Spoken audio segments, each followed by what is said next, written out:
The assassination of Charlie Kirk. One shot, a nation on edge. It was supposed to be another campus stop.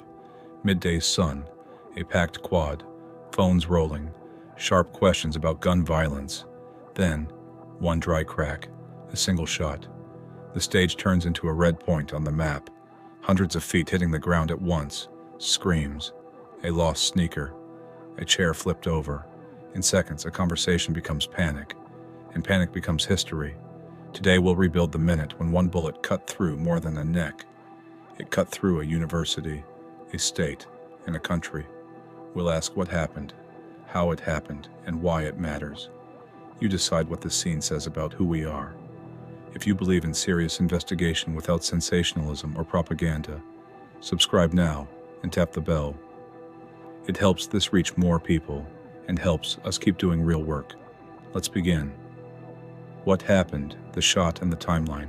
Wednesday, September 10th, 2025. Conservative activist Charlie Kirk, 31, was speaking at Utah Valley University, UVU, in Orem, Utah, during an outdoor event associated with TPUSA's American Comeback Tour. Roughly 20 minutes into his remarks, a single round struck him in the neck. Witness video shows chaos as the crowd scatters. Kirk was rushed to a nearby hospital, where he was pronounced dead. Authorities believe it was a targeted long-distance shot. The shooter fled and remained at large, as of the latest updates. Firing position. University officials said the shot came from the Losi Center, approximately 200 yards from the speaking area, indicating an elevated line-of-sight attack. Dispatch audio referenced a figure on a rooftop, dressed in dark clothing with a long gun. Early detentions that day did not result in an arrest. No suspect was in custody in the hours that followed. Campus status. UVU closed all campuses for 4 days, September 11th to 14th, with classes and operations to resume Monday, September 15th. The university emphasized care for students and staff who witnessed the event and the need to preserve scenes for forensic processing. Federal lead. The FBI joined state and local partners. Images of a person of interest were released publicly as part of an active manhunt. A high-powered bolt-action rifle, believed to be the weapon, was recovered in a nearby area and sent to the FBI lab for analysis. Human impact. Who was Charlie Kirk? For many young conservatives, Charlie Kirk wasn't just a commentator. He was a builder. He co-founded Turning Point USA at 18 and grew it into a major student network. At 31, he was a husband, a father of 2, and a frequent presence on campus stages and national media.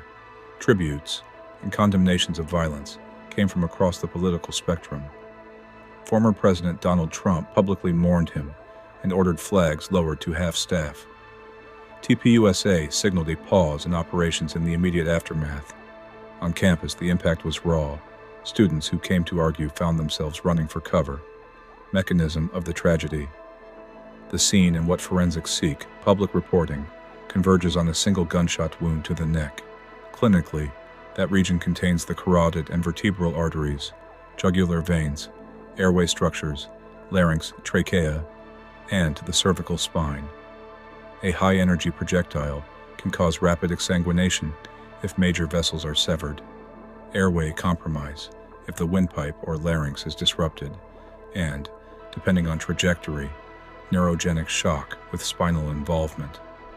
Even with near-immediate EMS, survival drops steeply when large cervical vessels are injured. The medical examiner's autopsy will establish the official cause of death. Details were not yet public at the time of writing. On scene and follow-up, investigators typically map trajectory, roofline to stage, via laser, total station, and 3D modeling. Contact traces at the suspected firing point. Prints, fibers, footwear impressions, weapon and cartridge characteristics, tool marks from the bolt, extractor, rifling, striae. Multi-camera video to reconstruct timing and escape route. Officials have stated they recovered a high-powered, bolt-action rifle, believed linked to the shot, and are analyzing prints and impressions, consistent with a pre-planned, elevated position attack. Investigation, lessons, official reactions, public impact, Active investigation, state and local agencies, alongside the FBI, continue the manhunt. Authorities released stairwell images of a person of interest and appealed for tips, emphasizing the suspect appeared college age and fled after firing. A reward was announced as the search expanded. Immediate lessons for open-air events.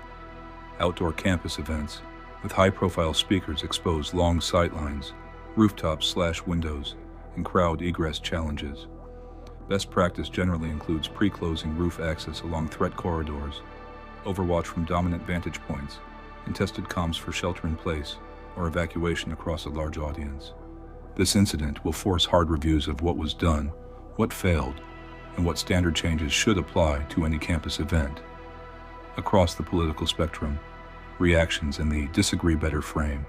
Utah Governor Spencer Cox called it a political assassination and urged Americans to stop hating each other, a real-world stress test of his bipartisan disagree better push. Coverage highlighted that message amid intense national polarization. The consistent through line across leaders: political violence is unacceptable. Full stop. Public impact. The images from the UVU quad, people dropping, then sprinting, became instant shorthand for a deeper fear. Can we even hold a debate in public anymore? UVU's multi-day closure underscored the trauma borne by students, faculty, and staff who witnessed the killing in a learning space. What we still don't know, identity and motive of the shooter, remain unconfirmed publicly, whether the attacker acted alone or had logistical help. Full ballistic profile and precise angle to distance modeling beyond the approximately 200-yard building attribution. A complete minute-by-minute reconstruction from rooftop access to exit. Official autopsy findings and detailed clinical course. Authorities have emphasized this is ongoing and that some details are being held back to protect the integrity of the case. Responsibility and ethics. This isn't only a criminal case, it's a moral weather report. Algorithms reward shock, humiliation, and us versus them. But today's frame is unavoidable. A man died while exercising a fundamental right in a quintessential public square, a university. One side sees campuses as hotbeds of left-wing radicalization. The other sees these tours as provocation theater. Neither view licenses murder. This is where disagree better stops being a TED line and becomes policy and culture change. Smarter security protocols, less dehumanizing rhetoric, and shared responsibility across media, political leaders, creators, and citizens. Disagreement isn't the problem. Dehumanization is. Close profile, one long-distance shot, elevated position, rapid egress. Someone scouted the terrain, waited for the moment, and pulled the trigger with cold precision. Investigators will measure angles, lift prints, compare tool marks, and scrub video frame by frame. Somewhere, there's a face behind that sight, and a human decision that came before every step. But there's a second investigation the FBI can't run. Ours. Every time we reduce a person to a label, the gap between disagreeing and destroying closes. The bullet that ended a debate didn't come from a side, it came from someone. And that someone grew in a climate. Climates are made. Climates can be unmade. Line to remember.